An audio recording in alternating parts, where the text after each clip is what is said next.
Astăzi vom face o rețetă japoneză într-o singură oală. Multă ceapă verde,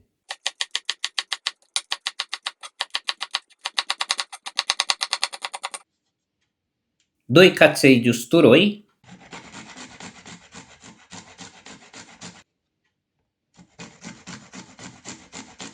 un centimetru de ghimbir,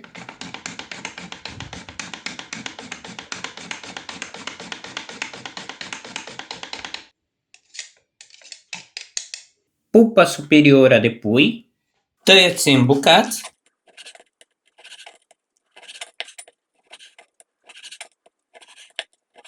ulei de măsline, prăjiți până se rumenește,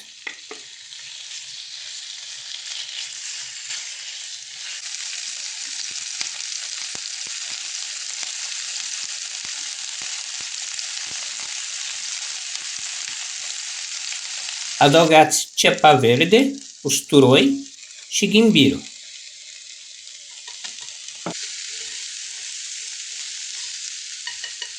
O 150 de grame de orez japonez sau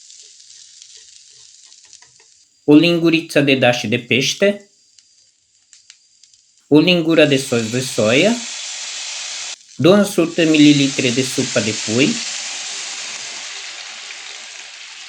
focul mediu,